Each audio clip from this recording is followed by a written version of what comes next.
Hey, Travel Quest Network. This is Molly. And Molly, I pulled away from the pool. This is my vacation look. So she's got the vacation spa hair look, as do I. So we're going to start by cheersing for success. Cheers. Cheers. Thank you. We're here on the top producers trip on the, where am I? Okay, I did have a sip of this on the way back from the bar. Celebrity Infinity. Celebrity Infinity. Between Cuba's right outside. We're we between watched Cozumel and Key West. Okay, can you really guess which one of us knows the whole gig better? It's her. I got nothing going on. So Molly, you're really unique because your specialty is entertainment travel. And what does entertainment travel mean? So I was a production coordinator, tour manager for bands on the road for about 10 years. And my right hand was always a travel agent because the primary role of that person. Oh, you mean the person that always helped you? They were the right. Oh, so you had a travel agent. Yeah, so I was stuff. the client got it. of several different entertainment agents. Sort of, sorry, roundabout. But anyway, so that's where I come from in the business, knowing I wanted to segue off the road, stop touring full time. I became a travel agent for those type of clients. So we book primarily flights, hotels, ground transportation for band and crew on the road. Wow. I kind of wondered. I think I knew at one point how you actually got started in it, but I wasn't really certain. You stepped in and you knew what you wanted to do, and in order to actually be able to service your clients, you had to have genius. So you really buckled that was my down. first thing. That was her thing, was to buckle down and actually learn the GDS, which isn't a simple task. Now your business has grown, and all of a sudden you're balancing. You've got a young family. You've got this little lovely boy by the name of Cash, cute as a bug's ear. I'm just gonna tell you.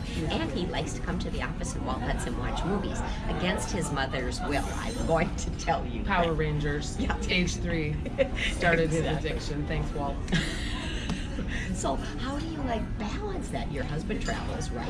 Yeah. So you've got JT, not TJ. I always call him the backwards here. JT, he's traveling. You've got this little person. You have this business that is growing. How do you balance all that? Because don't these people need help 24 hours a day as well? How do you do all They that? do. So that's kind of, the thing that I love about the niche that I've found is that I can do it from anywhere. But you have to do it 24/7. Okay, let me turn the camera off. She's not knowing what she's doing here. This is crazy. So you love 24/7, 365. Yes. No, I don't love that part of it, although that is sort of ingrained in me. I've always had a job that becomes my life. More than just going to a job and then leaving it there. So that doesn't really bother me. Of course, I'm trying to put more and more systems in place, growing my team so there's more of us, that can service our clients and not just me. So I can be here. I've come a long way in 4 years being able to do that. Oh my gosh, have you ever? But developing policies and procedures is challenging. But my son goes to daycare. I work for myself wherever I am all the time. I go, my mom I can go on family vacations. I'm like, just so you know, I'm working, but at least I get to be here, True, very, very true. And you kind of want to as well. Yeah. What kind of systems do you put in place? What kind of things have you done? I interrupted you there, so go back to that thought, and then I had that sip of this cosmopolitan. Basically, as far as logistically how I do things, I take my son to daycare. I go to my office. I got an office now out of my house. Which is exciting. That? About a year ago.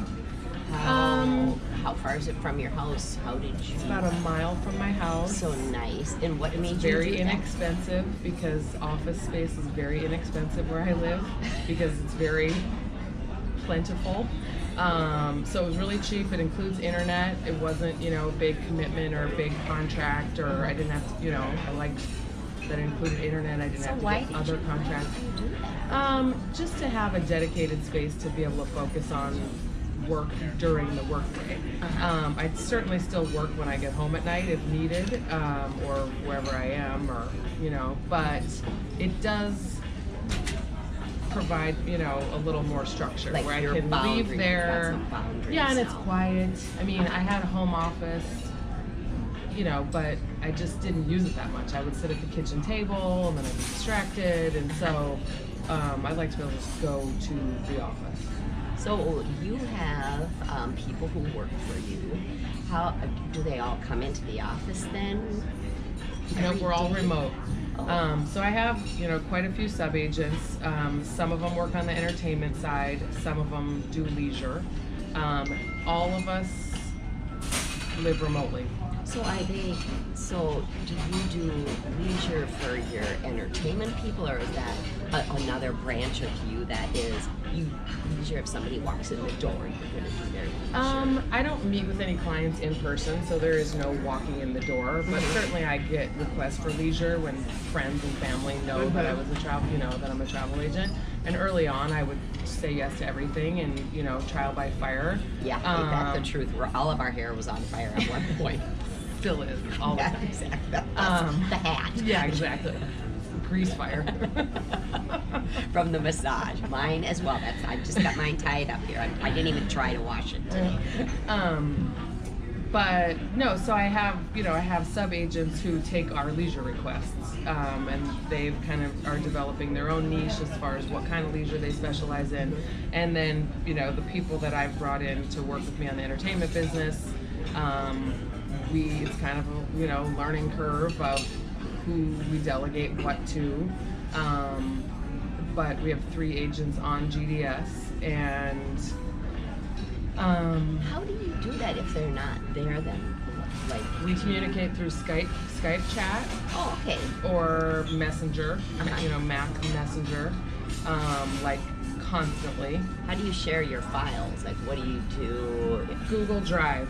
Okay, so you see, Yeah. and it's interesting because I'm a real Google Drive person, and a lot of people Yeah. don't even know about Google Drive or Yeah. are afraid of it, whatever. So you use that fairly for all your Everything, different yeah. things. So I've been trying to research and never landed on a CRM because they all seem leisure focused, and trying to find other technology to streamline travel requests or booking, and I have never landed on anything perfect that makes everything easier. But Google Drive is awesome, and we've gotten into a rhythm of we do a lot of flight grids and Yeah. personnel information grids because we manage large groups that have So you have to have all a method international to do flights. it. Yeah, so Google Docs, we'll do like secure documents, to share with each other, and then Sheets is like the Excel, So you can import. That's a perfect way to share your stuff. You've got a Yeah. perfect opportunity to communicate. Then, like for your corporate people, for your travelers, and I mean, I know the answer to this, but not everybody realizes the opportunity to create those reports. Like we use GRASP, GRASP so reporting, you yeah. really embrace Yeah. GRASP for your corporations or for bands. And what kind of reports do they like that come out of there that are based on all that GDS stuff, the air, the car, the hotel? Yeah, I mean, after any leg of travel, 'cause we'll typically send people all to, South America for the South America leg of tour, then as soon as we run all the tickets, I'll just run a GRASP report, with fees, and everything in there is their final line item for how much the flights cost for all 30 people in their group, with exchanges, with fees, So how important do you think, I mean, I know how important. I always thought, I mean, I still believe reports are not everybody is always of the exact same mindset of myself. How important do you think those reports are to your bands? Are they important to them, and are they important to you because you give it to them? Does it cut down questions? How does that? Yeah, I mean, the business manager, of For the band, for the band. is a few steps removed. But I mean, I like to be their first choice as a travel agent because our big thing is accountability and, basically immediate availability, but accountability with financial reporting and receipts. that was always a frustration of mine when I was a tour manager. It was very hard to get a receipt for a flight. Interesting. So you kind of based it on what your frustration level was. You said, I wanted these things and it was hard to get, so now I'm going to make sure that they so get like those our things. agency technology, you know, PDF attached with the, I mean, that's imperative. So we keep all those and we make sure, you know, we usually put them in a Dropbox for a client so they can access them. Oh, okay. So that's another piece of technology. Use Dropbox. Yep. Put stuff in. They can pull it out. Blah blah. Yep. Because it is. I think it's just so interesting. All the pieces of technology, like even that we would use in the office, like our Dropbox and your Cognito form, and you know all of and even the grasp that I use. It's you know it's quite extensive, and you have a lot of different things, and everybody kind of does their own thing. So it sounds like you guys have a fairly good rhythm for those. We're getting things. there. Yeah. She's really interesting to watch. Number one, she's always very willing to help if somebody is struggling. You're like one of the first people that raises their hand. I'm looking at my list because I got to make sure I got all my questions. So do you use a 24-hour answering service? Oh, and okay, so I'm going to say one more thing here. Not all agents or travel professionals are willing to use a 24-hour answering service, and this would be for tickets that are run in the GDS because the person answering that phone has to be able to see the record.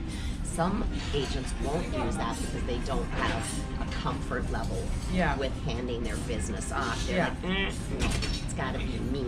What do you guys do? I have used TL24, Travel Leaders 24. I have not yet given that number to my clients. I'm that kind of second person you just explained. So you use it because you need help doing what you need to get done. Is that what you're saying? Need help, or I'm away. You know, I was at my cousin's kid's soccer game, and I had 16 people who were going to miss a connection going to Bilbao, Spain. I researched what I needed, you know, like whether or not I was on my phone and looking in kayak and just going, okay, I know there's this flight available. So I guide them, you know, like I don't just call them and go, these guys are stuck, can you just change it? You know, like you're helping. Yeah. Because I just think it's really interesting. We have such personal relationships with our clients. I think that's one of the biggest things. Most of us, and I know that I struggled with, was handing my clients off to someone so I could take a day off. Yeah. It was a struggle. I mean, I do most of my travelers text me. I mean, or the group leader, you know, this guy's stuck here, I'm going to loop you in with them, I'm going to be in the air, whatever. For the most part, you know, I do have a small child. I'm home at some point in the night or day. And then, you know, I mean, unless I'm in a situation like this where I'm on a cruise and I'm completely unreachable, or I'm on a flight to New Zealand and I will not get the message, then I make sure they have, you know, somebody else on my team's number, and my team member knows I you know, answer because I'm not going to be there, or I'm not going to get it. So you worked with a travel agent originally, and that's what brought you into this business, you know, wanting to be home, maybe some frustrations, some things like that. Would you... And well, when I was a this tour could manager, be a tip. well, no, it's lucrative. I mean, when I was a tour manager, we would add, we're adding 5 lighting guys to the tour. Okay, we got to re-advance every single hotel for the whole year. We're adding 10 more rooms. So I'm calling a travel agent, you know, 10 more rooms, so I have to redo all as the tour manager, you know. You're still redoing it. I'm like, somebody's getting paid per person on this situation, and it's not me. You know, my salary wouldn't increase, so I would be bitter with every person we added, every flight, every hotel. It didn't increase my income. But it made your life more stressful. Yeah, but I'm like, the travel agent is getting more money for every more person they add, so they won't be bitter. And I'm not bitter. I happily add 10 people to every hotel. Because you're like, this is the way it the work is, you know. And I'm going to guess, you know, maybe the agent that you were working with, it really is about what they provide. A lot of different. Like, what do they, you know, provide? That's why it is so very important that you do always have that hands-on with your customer. You're always saying thank you. You're always understanding that if you're in a bind, they're probably in a bigger bind. Oh, excuse me, that was a plate that hit the floor. Job opening. I'm the celebrity infinity. Yeah. Okay, now I lost my train of thought with that plate. What did I just say? Everybody at home is like this. Bonnie, you just said this, but I can't hear you. So, Yeah. What were we on? Oh, just the connection with a client. yeah, just really. 24/7 connection. So, I mean, I come from a 24/7 world. It really doesn't bother me if I get a text at 12 a.m. I'm usually up. But just trying to create systems and, grow my team so Well, yeah. we have backup internally. Yeah, you do want to create the system so it's really Yeah. smooth. And at some point, if you did want to go somewhere 4 or 5 days and you couldn't be Yeah, reached, and you we're- have the systems we're there. and people can do Yeah. it. Well, do you have one tip if somebody were interested not only just in entertainment travel, but maybe they work within a corporation and the corporation does an incentive trip every year and the corporation is just doing it on their own and the agent's working there in another position and doing travel part-time. But what would you say to them if they're like, I really want to approach them and try to get that business? Any tip you might give somebody trying to do that? I mean, my whole thing is I've really never gone after business. So I always, I come obviously from within a community and network of people that know that I led That you groups do this, around yeah. the world and whatever, used to travel full time. But I've kind of, even with people that are prospective clients, in my position, they have a travel agent, because there's a lot of great entertainment agents out there. And so I just am like, absolutely no pressure. I'm not a persuader. I don't do sales, and I'm just make them aware of what we do. I think I am passionate about what I do and try to do it well. Like I said, being a business manager is first choice and being accountable and available. Like, I am somebody who can't not reply to an email. Like, if, Yes, God, I know. yeah, I think it's like achiever is my, type. But, Under promise, so I over just- deliver, all that stuff. I'm not great about that, but I just kind of make it known what we do, what our services are, what I think we do well, and call me when you need someone, and more often than not, that lack of pressure on somebody, Oh, yeah. makes them more drawn to what you do, Yeah, 'cause you're like, I'm not going anywhere. If you want to call me next Yeah, week, I'm and here, I and I'm have as here much next month. business as I can handle right now. It's a good problem to have, but I will just continue to grow my team to handle more. But I'm never like, call me, because it's like, I literally don't have time if you call me right now. So, Maybe but that send me a is- note via the is post office. attractive to people, makes people comfortable. That's probably not a good answer to what your question was, but I No, mean, I think it's it always is. I just think it been is. start within your community, No, it is. I think. talking honestly and passionately about what you do and why you like to do it, And educate yourself. I mean, you really pulled up that GDS because there was no way she could not have done what she did without taking the time to actually learn that. So so you were passionate about learning in your business and your customers. And I mean, everybody that I've talked to that's on this trip, it is about passion. If you don't have passion for your business and for your customer, Yeah. well, you probably wouldn't. I wouldn't be talking to you because you wouldn't be on the trip. Yeah, you wouldn't be able to, do the ends or the means Yeah. because and that's what I like the process, And I really love about our side of the business is it's black and white, and it's stressful in planning, and sometimes it's really stressful. There's not enough seats available, and it just seems like there's no right answer. But you'll figure it out. The day will come. They'll travel, and it will be over. And there'll be a new problem next day. But it's not like in corporate where then we have to have meetings about what. It's like what we do has a start, a stop, and it's done. And like everybody, and whether or not That's somebody lives in a interesting middle corporate. seat, Yeah. it's over. Like it's black and white kind of. I mean, at least on the On your corporate travel side. Yeah. Well, Molly, thanks. I'm going to cheers to you and both of us being on this cruise together. Cheers, and thanks you Cheers. guys for hanging out with us. Thanks.